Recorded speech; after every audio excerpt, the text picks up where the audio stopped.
ونعوذ بالله من شرور أنفسنا ومن سيئات أعمالنا من يهده الله فلا مضل له ومن يضلل فلا هادي له وأشهد أن لا إله إلا الله وحده لا شريك له وأشهد أن محمدا عبده ورسوله يا أيها الذين آمنوا اتقوا الله حق تقاته ولا تموتن إلا وأنتم مسلمون يا أيها الناس اتقوا ربكم الذي خلقكم من نفس واحدة وخلق منها زوجها وبث منهما رجالا كثيرا ونساء واتقوا الله الذي تساءلون به والأرحام إن الله كان عليكم رقيبا يا أيها الذين آمنوا اتقوا الله وقولوا قولا سديدا يصلح لكم أعمالكم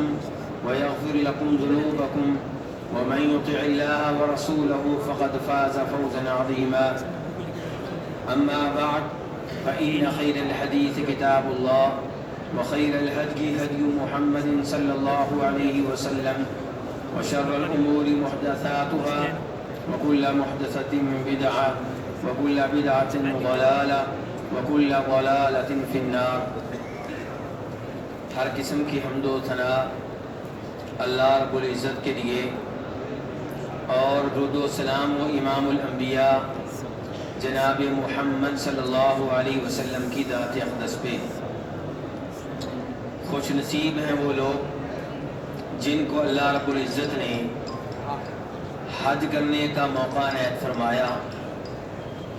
اللہ رب العزت سے یہ دعا کرنی چاہیے کہ اللہ تعالیٰ ایسا حج کرنے کی توفیق عنایت فرمائے جس حج کو اللہ تعالیٰ قبول فرما لے، اور اللہ رب العزت کے ہاں حج وہی قابل قبول ہوگا جو صرف اللہ کی رضا کے لیے کیا جائے اور اللہ کے نبی صلی اللہ علیہ وسلم کے طریقہ کے مطابق کیا جائے۔ آپ نے حج کیسے کیا؟ اس سلسلے میں وہ احادیث جنہیں امام بخاری رحمہ اللہ نے اپنی صحیح میں ذکر کیا ہے، آپ کے سامنے ترتیب وار رکھنا چاہوں گا۔ پہلے چند احادیث آپ کے سامنے رکھا کروں گا، اس کے بعد آپ کے جو سوال ہوں گے ان کا جواب دینے کی کوشش کیا کروں گا۔ اللہ رب العزت حق سچ بیان کرنے کی توفیق عنایت فرمائے۔ امام بخاری رحمہ اللہ کی کتاب صحیح بخاری، اس کے اندر بہت سی کتب ہیں۔ کتاب الصلاۃ، وہ احادیث جن کا تعلق نماز سے ہے۔ کتاب الزکوٰۃ، وہ احادیث جن کا تعلق زکوٰۃ سے ہے۔ ایسے ہی کتاب الحج، وہ احادیث جن کا تعلق حج سے ہے۔ تو میں بخاری شریف کا وہ حصہ آپ کے سامنے رکھنا چاہوں گا جن کا تعلق حج اور عمرہ وغیرہ سے ہے۔ امام بخاری رحمہ اللہ کتاب الحج میں بہت سی احادیث لے کر آئے ہیں۔ ان احادیث میں سے پہلی حدیث وہ ہے جسے جناب عبداللہ ابن عباس رضی اللہ عنہما روایت کرتے ہیں، اور اس حدیث پہ امام بخاری نے جو باب باندھا ہے وہ ہے باب وجوب الحج و فضلہ، کہ اس باب میں اس بات کا بیان ہوگا کہ حج واجب ہے، اور اس بات کا بیان بھی ہوگا کہ حج کی فضیلت کیا ہے۔ حج واجب بھی ہے، اور حج ایک ایسا عمل ہے جس کے بہت سے فضائل ہیں۔ اسی باب میں امام بخاری کہتے ہیں وقول اللہ تعالی وَلِلَّهِ عَلَى النَّاسِ حِجُّ الْبَيْتِ مَنِ اسْتَطَاعَ إِلَيْهِ سَبِيلًا وَمَنْ كَفَرَ فَإِنَّ اللَّهَ غَنِيٌّ عَنِ الْعَالَمِينَ۔ سورہ آل عمران کی آیت نمبر 97، اس میں اللہ تعالیٰ فرماتے ہیں کہ لوگوں پہ واجب ہے کہ وہ اللہ کی رضا کے لیے بیت اللہ کا حج کریں۔ یہاں پہ سوال پیدا ہوا، کیا ہر ایک پہ واجب ہے؟ آیت میں فوری طور پہ بیان آ گیا، وضاحت آ گئی، من استطاع الیہ سبیلا، کہ یہ حج ہر ایک پہ واجب نہیں ہے، اسی پہ واجب ہے جو بیت اللہ تک آنے کی طاقت رکھتا ہو، صاحب حیثیت ہو، صاحب استطاعت ہو۔ ومن کفر ساتھ ہی اللہ نے فرمایا کہ جو حج کو واجب ماننے سے انکار کر دے، حج کو ماننے سے منکر ہو جائے اور یہ عقیدہ اپنا کر کافر ہو جائے، فَإِنَّ اللَّهَ غَنِيٌّ عَنِ الْعَالَمِينَ، تو اسے یہ بات معلوم ہونی چاہیے کہ اللہ رب العزت تمام جہان والوں سے بے پرواہ ہیں، بے نیاز ہیں۔ یعنی کہ اگر کوئی حج کرتا ہے تو اللہ تبارک و تعالیٰ کی بادشاہت میں اس کے حج سے کوئی اضافہ نہیں ہوگا۔ حج کرنے والا اللہ کا کوئی فائدہ نہیں کر رہا، اپنا فائدہ کر رہا ہے۔ کوئی حج کر کے یہ نہ سمجھے کہ میں نے اللہ پہ کوئی بڑا احسان کر دیا ہے، بلکہ اللہ کا آپ پہ احسان ہے کہ اللہ نے آپ کو توفیق دی، یہاں پہ آنے کا موقع دیا، اتنے وسائل دیے کہ آپ یہاں پہ پہنچ گئے۔ اور اگر کوئی حج نہ کرے واجب ہونے کے باوجود، وسائل میسر ہونے کے باوجود، تو اللہ تعالیٰ فرماتے ہیں کہ ایسا آدمی کافر ہے اور مجھے اس کی بھی کوئی پرواہ نہیں ہے، نہ مجھے کسی کی عبادت کرنے سے کوئی فائدہ ہوگا، نہ کسی کی عبادت نہ کرنے سے، حج نہ کرنے سے مجھے کوئی نقصان ہوگا۔ فَإِنَّ اللَّهَ غَنِيٌّ عَنِ الْعَالَمِينَ، اللہ تعالیٰ بے نیاز، بے پرواہ ہے۔ یہ امام بخاری نے باب باندھا ہے، ہیڈ لائن قائم کی ہے، اس کے بعد حدیث لے کر آئے ہیں۔ چنانچہ کہتے ہیں حدثنا عبد اللہ بن یوسف، کچھ بھائی سوئے ہوئے ہیں، نظر آپ اٹھا دیں۔ تو امام بخاری کیا کہتے ہیں؟ حدثنا عبد اللہ بن یوسف قال اخبرنا مالک عن ابن شہاب عن سلیمان بن یسار عن عبد اللہ بن عباس رضی اللہ عنہما۔ امام بخاری نبی علیہ الصلوۃ والسلام سے نہیں مل سکے کیونکہ امام بخاری بعد میں آئے ہیں۔ اب سوال پیدا ہوا کہ امام صاحب آپ حدیث بیان کرنے لگے اللہ کے رسول کی، آپ نے تو اللہ کے رسول کی گفتگو براہ راست کبھی سنی نہیں، آپ کی تو اللہ کے رسول سے کبھی ملاقات نہیں ہوئی، تو حدیث آپ کے پاس کیسے پہنچ گئی؟ کہتے ہیں کہ ہمیں یہ حدیث بیان کی ہمارے استاد عبداللہ بن یوسف نے، اور وہ کہا کرتے تھے ہمیں یہ حدیث بیان کی تھی امام مالک نے، 4 اماموں میں سے ایک امام ہے، اور امام مالک نے یہ حدیث لی ہے ابن شہاب زہری سے، اور ابن شہاب زہری اس حدیث کو روایت کرتے ہیں سلیمان ابن یسار سے جو کہ تابعی ہیں، اور سلیمان بن یسار نے یہ حدیث لی ہے عبداللہ ابن عباس رضی اللہ تعالیٰ عنہما سے۔ کہتے ہیں کہ کان الفضل ردیف رسول اللہ صلی اللہ علیہ وسلم، یہ حدیث کون سے صحابی بیان کر رہے ہیں؟ مجھے پتا چلے کہ آپ میرے ساتھ ہیں کہ کہیں اور ہیں، کون سے صحابی حدیث بیان کر رہے ہیں؟ آج کے متعلق گفتگو ہو رہی ہے۔ عبداللہ ابن عباس، کون سے صحابی بیان کر رہے ہیں؟ عبداللہ ابن عباس۔ عبداللہ ابن عباس کہتے ہیں کہ فضل بن عباس جو تھے وہ نبی علیہ الصلوۃ والسلام کی سواری پہ آپ کے پیچھے بیٹھے ہوئے تھے۔ تو اللہ کے رسول کے پیچھے کون بیٹھے ہوئے تھے؟ فضل بن عباس۔ عبداللہ بن عباس کے کیا لگے؟ بھائی لگے۔ کیا لگے؟ چھوٹے بھائی لگے۔ اب مجھے احساس ہو رہا ہے کہ آپ بھی میرے ساتھ ہی ہیں۔ تو عبداللہ ابن عباس کہتے ہیں کہ فضل بن عباس میرے بھائی نبی علیہ السلام کی سواری پہ آپ کے پیچھے بیٹھے ہوئے تھے۔ فجاءت امرأۃ من خثعم، یمن میں قبیلہ ہے جس کا نام ہے خثعم، اس قبیلے کی ایک عورت آئی۔ فجعل الفضل ينظر إليها وتنظر إليه، اب فضل بن عباس اس عورت کی جانب دیکھنے لگے اور وہ عورت جو تھی وہ فضل بن عباس کی طرف دیکھنے لگی۔ وجعل النبي صلی اللہ علیہ وسلم يصرف وجه الفضل الى الشق الاخر، اور نبی علیہ الصلوۃ والسلام فضل بن عباس کے چہرے کو عورت کی جانب کی بجائے دوسری جانب پھیرنے لگے۔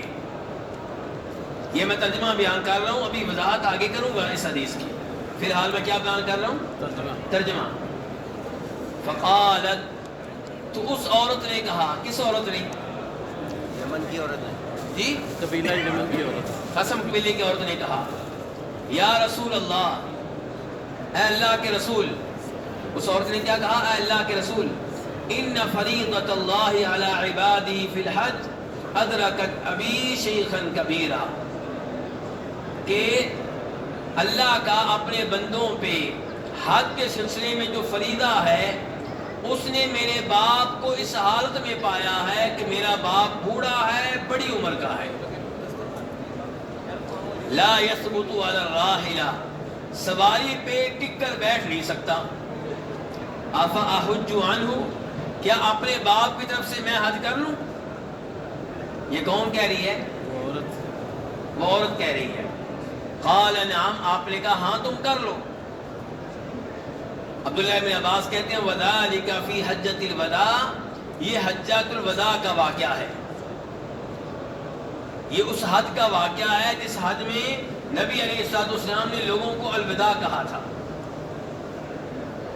میرے بھائیوں، یہ ہے حدیث نبی علیہ الصلوۃ والسلام کی، جسے بیان کرنے والے صحابی کے نام کیا ہے؟ عبداللہ بن عباس۔ اس حدیث سے کیا کیا مسئلے معلوم ہوئے؟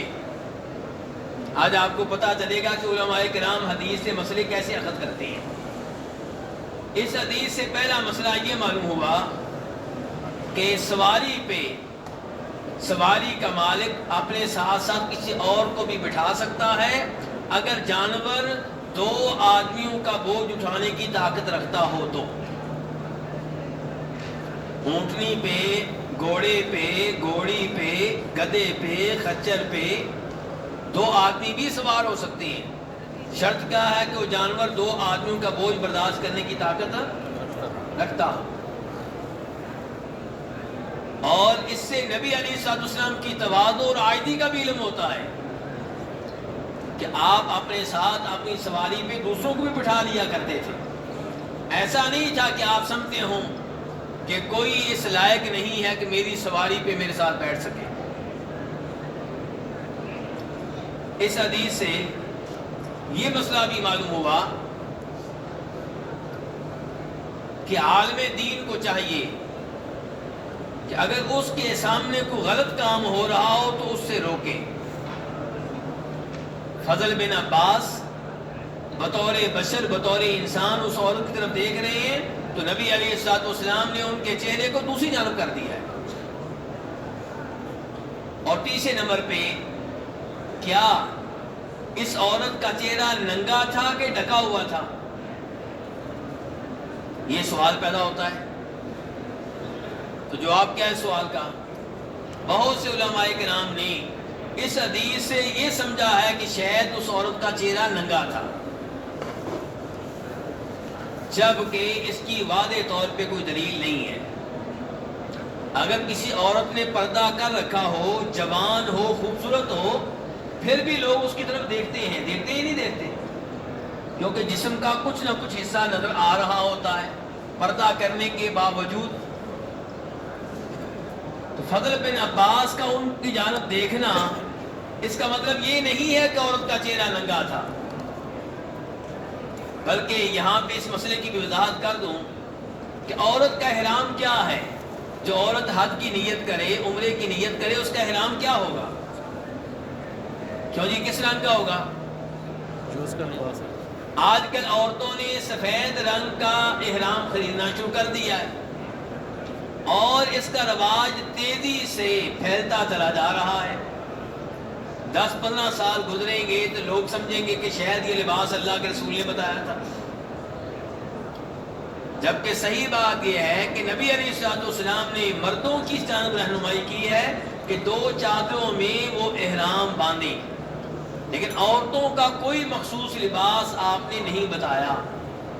عورت کا جو عام لباس ہے اسی لباس میں احرام باندھے گی، شوخ نہ ہو، ایسا لباس نہ ہو جس میں عورت بے پردہ ہو رہی ہو، پیٹ کا کوئی حصہ نظر آ رہا ہو، یا ہاف بازو ہو، آدھا بازو نظر آ رہا ہو، یا قمیض اس طرح کی ہو کہ گردن اور سینہ نظر آ رہا ہو۔ افسوس سے کہنا پڑتا ہے کہ آج ہماری ماؤں بہنوں نے، بیٹیوں نے یہ لباس پہننا شروع کر دیا ہے اور ہم بطور والد، بطور بھائی اور بطور باپ اپنا کردار نہیں ادا کر رہے، اور روز قیامت اس بارے میں سوال ہوگا۔ کس حدیث میں آیا ہے کہ عورت کو اپنی گردن یا اپنا یہ سینہ یہ ننگا کرنے کی اجازت ہے؟ کس حدیث میں آیا ہے کہ آدھا بازو ننگا رکھ سکتی ہے؟ کس حدیث میں آیا کہ اتنی ہلکی قمیض پہنے کہ اس کا پیٹ ننگا ہو رہا ہے، دوسرے لوگوں کو نظر آ رہا ہے؟ تو عورتوں کو حج سے پہلے بھی، حج کے دوران بھی، حج کے بعد بھی اپنے پردے کا خیال رکھنا چاہیے۔ عورت جب حالت احرام میں ہوگی، اور احرام میں عورت ہوتی ہے 5 گھنٹے 6 گھنٹے عمرے کی حالت میں، اور جب حج کرتی ہے تو 4 دن 5 دن۔ افسوس سے کہنا پڑتا ہے کہ ہمارے حاجی لوگ سمجھتے ہیں کہ شاید میری بیگم 40 دن حالت حج میں ہے۔ نہیں میرے بھائی، صرف 5 دن کا مسئلہ ہے۔ یہ 5 دن حج سے پہلے آپ کی بیگم نے بے پردہ ہونا کیوں شروع کر دیا ہے، چہرہ ننگا کیوں ہے؟ جب حج 5 دن کا ہوگا اس میں کیا کریں گے وہ ابھی میں بتاتا ہوں، لیکن حج سے پہلے ہی آپ کی بیگم نے چہرہ ننگا کر لیا، حج کے نام پہ کیوں؟ نبی علیہ الصلوۃ والسلام نے صحیح حدیث ہے بخاری شریف کی، آپ فرماتے ہیں لا تنتقب المحرم ولا تلبس القفازین، کہ عورت جب حالت احرام میں ہوگی دستانے نہیں پہنے گی، ہاتھوں پہ دستانے نہیں پہنے گی۔ عورت جب حالت احرام میں ہوگی تب اس کو نقاب کرنے کی اجازت نہیں ہے۔ اب میرے بھائیوں، وہ عورت جس سے کہا گیا کہ حالت احرام میں دستانے نہیں پہن سکتی، اس نے تو بڑی چادر لے رکھی ہے، کیا اس کے اندر اپنے ہاتھ کو چھپا سکتی ہے؟ بالکل چھپا سکتی ہے، کوئی مسئلہ نہیں ہے۔ دستانے منع ہے، ہاتھوں کو چھپانا منع نہیں ہے۔ حالت احرام میں وہ مخصوص کپڑا چہرے پہ نہیں لے سکتی جس کو عربی میں نقاب کہتے ہیں۔ میں عربی کے نقاب کی بات کر رہا ہوں، اردو کے نقاب کی بات نہیں کر رہا۔ عربی میں نقاب وہ مخصوص کپڑا ہے جو چہرے کے سائز کے مطابق چہرے کے پردے کے لیے تیار کیا گیا ہوتا ہے، وہ حالت احرام میں نہیں پہن سکتی، لیکن کسی بھی کھلے کپڑے سے جب غیر مرد سامنے آئے پردہ کرے گی۔ حافظ ابن حجر رحمہ اللہ فتح الباری میں امام سعید ابن منصور سے روایت کرتے ہیں کہ جناب عائشہ رضی اللہ تعالیٰ عنہ فرمایا کرتی تھی تستر المرأۃ جلبابها على وجهها من فوق رأسها، کہ عورت حالت احرام میں اپنی چادر اپنے سر کے اوپر سے لٹکائے گی اور اپنے چہرے کا پردہ کرے گی۔ اب یہ چادر کے اوپر سے لٹکائے گی، چاہے چہرے کے ساتھ لگتی رہے کوئی مسئلہ نہیں ہے۔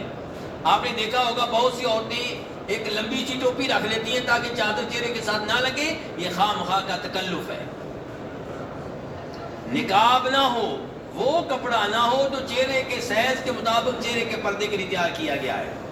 باقی کسی بھی کھلے دوپٹے سے، کھلی چادر سے، چاہے وہ کالے رنگ کی ہو یا کسی اور رنگ کی، اپنے چہرے کا عورت پردہ کرے گی جبکہ غیر مرد سامنے آ جائیں۔ پہلی روایت میں نے جناب عائشہ کی بیان کی ہے، دوسری روایت اسے امام مالک رحمہ اللہ موطا میں روایت کرتے ہیں کہ فاطمہ بنت منذر کہتی ہیں یہ تابعی ہیں، صحابیہ نہیں ہیں، تابعیہ ہیں۔ کہتی ہیں کہ ہم اسماء بنت ابی بکر رضی اللہ تعالیٰ عنہما کے ساتھ تھیں، اور جب غیر مرد سامنے آتے تھے تو ہم اپنے چہروں کو ڈھانک لیا کرتی تھی جبکہ ہم حالت احرام میں ہوا کرتی تھی۔ تو احرام کی حالت میں، طواف کی حالت میں، صفا مروہ کرتے ہوئے، میدان عرفات میں، مزدلفہ میں، مینا میں جب غیر مرد سامنے آئیں گے عورت اپنے چہرے کا پردہ کرے گی، لیکن کسی بھی کھلی چادر سے کرے گی، اس مخصوص کپڑے سے نہیں کرے گی جو چہرے کے سائز کے مطابق چہرے کے پردے کے لیے تیار کیا گیا ہوتا ہے۔ تو اب یہ خاتون جن کا تذکرہ اس حدیث میں آیا ہے، شریعت کے عام اصولوں کے مطابق ہمیں یہی لگتا ہے کہ انہوں نے پردہ کر رکھا تھا، لیکن چونکہ خوبصورت عورت تھی، پردہ کرنے کے باوجود ان میں اتنی کشش تھی کہ فضل بن عباس ان کی طرف دیکھ رہے تھے، اور فضل بن عباس خود بہت پیارے تھے، وہ خاتون ان کی طرف دیکھ رہی تھی۔ تو نبی علیہ الصلوۃ والسلام نے اپنا کردار ادا کیا، آپ خاموش نہیں رہے، آپ نے فضل بن عباس کے چہرے کو پکڑا اور دوسری جانب کر دیا۔ اس سے مجھے آپ کو کیا سبق ملا؟ بطور والد، میرا بیٹا، میرا بھتیجا، میرا بانجا جب کوئی غلطی کر رہا ہے، کسی لڑکی کو دیکھ رہا ہے انڈیا کی گندی فلمیں دیکھ رہا ہے، گندے ڈرامے دیکھ رہا ہے، تو اسے روکنا ہے یا نہیں روکنا؟ وہاں پہ خاموش تماشائی کا کردار ادا نہیں کرنا، غلط کام سے روکا جائے گا، جیسے نبی علیہ الصلوۃ والسلام نے فضل بن عباس کو باقاعدہ روکا ہے، چہرہ دوسری طرف کر دیا ہے۔ اس حدیث سے یہ مسئلہ بھی معلوم ہوا کہ کسی کی طرف سے آپ حج کر سکتے ہیں، لیکن تب جب وہ آدمی جس کی طرف سے آپ حج کر رہے ہیں جسمانی لحاظ سے اتنا معذور ہو کہ خود حج کرنے کی طاقت نہ رکھتا ہو۔ اس عورت نے کیا کہا ہے؟ اس نے کہا اللہ کے رسول میرے باپ پہ حج فرض ہو چکا ہے اور اس حالت میں فرض ہوا ہے، یعنی کہ مال اس حالت میں آیا ہے کہ جب میرا باپ بوڑھا ہے، بڑی عمر کا ہے، سواری پہ بیٹھ نہیں سکتا، تو کیا میں اس کی طرف سے حج کروں؟ آپ نے فرمایا ہاں کرو۔ تو اس سے پتا چلا کہ اس کی طرف سے حج کر سکتے ہیں جو جسمانی لحاظ سے، بار بار لفظ میں کیا بول رہا ہوں، مالی لحاظ سے نہیں کہہ رہا، جسمانی لحاظ سے اتنا معذور ہے اور مستقل طور پہ معذور ہے، ٹھیک ہونے کی امید نہیں ہے، آپ اس کی طرف سے حج کر سکتے ہیں، لیکن اس میں بھی ایک شرط ہے۔ شرط یہ ہے کہ آپ جب کسی کی طرف سے حج کریں تو خود آپ نے پہلے اپنا حج کر رکھا ہو۔ جس نے اپنا حج نہیں کیا وہ کسی اور کی طرف سے حج نہیں کر سکتا۔ یہ وہ شرط ہے جو پاک و ہند میں عام طور پہ علماء کرام نہیں بتاتے، میں بتا رہا ہوں اور دلیل بھی دے رہا ہوں۔ امام مالک اپنی کتاب الموطا میں، امام ابو داؤد اپنی کتاب سنن ابی داؤد میں جناب عبداللہ ابن عباس رضی اللہ تعالیٰ عنہما سے روایت کرتے ہیں کہ نبی علیہ الصلوۃ والسلام کے سامنے ایک آدمی نے تلبیہ پڑھا، کہا لبیک عن شبرما۔ کیا معنی ہے اس کا؟ جی حاجی صاحب سے پوچھے کیا معنی ہے؟ حاجی صاحب کیا معنی ہے اس کا؟ اس کا معنی ہے کہ میں شبرما کی طرف سے حج کرنے کے لیے حاضر ہوں۔ کیا معنی ہے؟ میں شبرما کی طرف سے حج کرنے کے لیے حاضر ہوں۔ نبی علیہ السلام نے سوال کیا بھئی شبرما کون ہے؟ تو وہ کہنے لگے یہ میرا رشتہ دار ہے، یا انہوں نے کہا کہ میرا بھائی ہے۔ راوی کو شک ہے، مجھے نہیں شک، راوی کو شک ہے کہ یا انہوں نے کہا میرا بھائی ہے یا کہا میرا رشتہ دار ہے۔ تو نبی علیہ السلام نے سوال کیا احججت عن نفسک، شبرما کی طرف سے حج کرنے کے لیے آئے ہو، اپنا حج کر لیا ہے؟ کہا نہیں۔ کہا حج عن نفسک ثم حج عن شبرما، پہلے اپنا حج کرو پھر شبرما کی طرف سے حج کرنا۔ اب اندازہ کیجئے کہ یہ آدمی تلبیہ پڑھ چکا ہے کسی اور کی طرف سے، اس کا مطلب یہ کہ نیت ہو چکی ہے، لیکن اپنی طرف سے پہلے حج کرنا اتنا ضروری ہے کہ آپ نے وہ نیت ختم کروائی اور کہا پہلے اپنا حج کرو پھر کسی اور کا حج کرنا۔ اس حدیث سے میرے بھائی یہ مسئلہ بھی معلوم ہوا کہ عورت مرد کی طرف سے حج، یہ بھی ایک مسئلہ ہے نا۔ بہت سے بھائی سوال کرتے ہیں، کہتے ہیں کیا عورت کسی مرد کی طرف سے حج کر سکتی ہے؟ جی ہاں، عورت بھی اپنے باپ، اپنے خامن، اپنے بیٹے، اپنے بھائی وغیرہ کی طرف سے حج کر سکتی ہے، جبکہ جن کی طرف سے حج کر رہی ہے وہ فوت ہو چکے ہوں یا زندہ ہوں تو فوت ہونے والے کے حکم میں ہوں، یہ کہ جسمانی لحاظ سے اتنے معذور ہوں کہ خود حج کرنے کی طاقت نہ رکھتے ہوں اور عورت نے پہلے اپنا حج کیا ہوا ہو۔ اس حدیث سے ایک اور مسئلہ معلوم ہوا کہ اولاد کو چاہیے کہ والدین کے ساتھ اچھا سلوک کریں۔ دیکھیے اس لڑکی کو اپنے والد سے کتنا پیار ہے، اپنے والد کے ساتھ نیکی کرنے کا کتنا جذبہ ہے کہ عورت ہونے کے باوجود یہ سوال کر رہی ہے کیا میں باپ کی طرف سے حج کر سکتی ہوں؟ عورت کا حج کرنا کوئی آسان کام نہیں ہے، خصوصاً اس زمانے میں اونٹنی پہ حج کرنا ہے۔ اس کے باوجود عورت سوال کر رہی کیا میں باپ کی طرف سے حج کر لوں؟ آپ نے کہا ہاں کر لو۔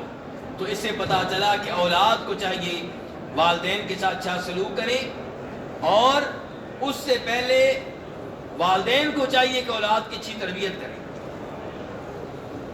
اچھی تربیت کی ہوگی تو اولاد کو باپ کا احساس ہوگا، باپ کی نماز کا احساس ہوگا، باپ کے روزے کا احساس ہوگا، باپ کے حج کا احساس ہوگا، باپ کے عمرے کا احساس ہوگا، باپ کے لیے دعائیں کرنے کا جذبہ ہوگا۔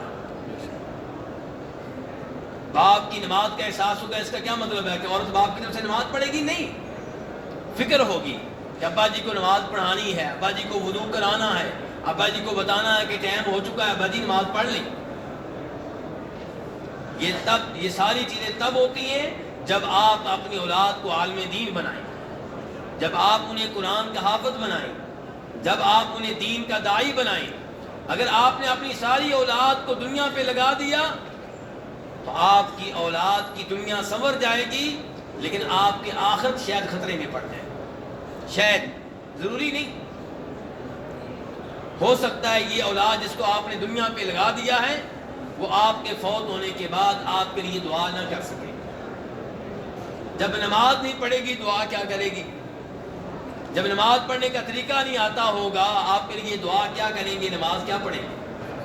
تو اولاد کی اچھی تربیت، دین کے مطابق تربیت، میرے بھائیوں اس کی فکر کریں اور یہ کام قبر میں جانے سے پہلے کر لیں۔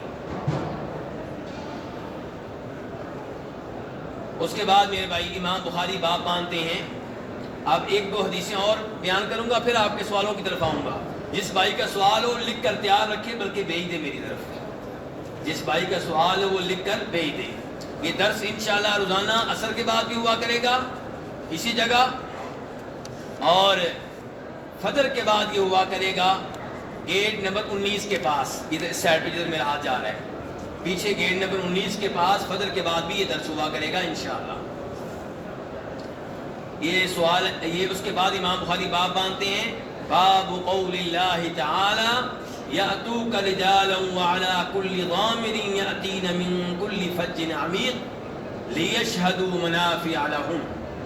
یہ امام بخاری کتاب الحج میں دوسرا باب باندھ رہے ہیں، دوسری ہیڈ لائن ہے امام بخاری کی طرف سے۔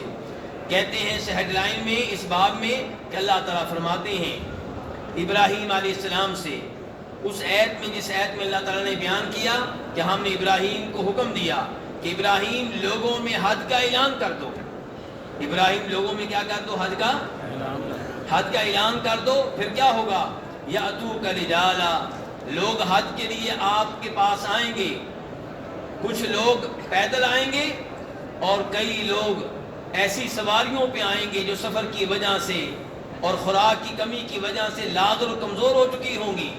یہ سواریاں دور دور کے راستوں سے آئیں گی، اور یہ لوگ کیوں آئیں گے؟ تاکہ وہ اپنے منافعوں میں حاضر ہو سکیں، جہاں پہ ان کا فائدہ ہے وہاں پہ حاضر ہو سکیں۔ یعنی کہ حج میں فائدہ ہے لوگوں کا، دین کے لحاظ سے بھی دنیا کے لحاظ سے بھی۔ دین کے لحاظ سے کیا فائدہ ہے؟ اللہ راضی ہوتا ہے، صدق دل سے توبہ کر کے حج کیا جائے، آپ کے طریقے کے مطابق حج کیا جائے، گناہ جھڑ جاتے ہیں، معاف ہو جاتے ہیں، جنت ملتی ہے۔ اور آخرت کے اور دنیا کے کیا فائدے ہیں؟ حج میں شریعت کی طرف سے کاروبار کرنے کی اجازت ہے۔ یہ دنیاوی فائدہ ہے کہ حج میں آ کے آپ کاروبار کر سکتے ہیں۔ دوسرا فائدہ یہ ہے کہ پوری دنیا سے علماء کرام آئے ہوئے ہیں، محدثین آئے ہوئے ہیں، لیڈر آئے ہوئے ہیں، آپ کے رشتہ دار آئے ہوئے ہیں، آپ کے جاننے والے آئے ہوئے ہیں، ان سے آپ کی ملاقات ہو جاتی ہے۔ تیسرے نمبر پہ مسلمانوں کے مسائل کا علم ہوتا ہے، کون سا مسلمان پریشان ہے، کیوں پریشان ہے، ہم اس کی کیا مدد کر سکتے ہیں۔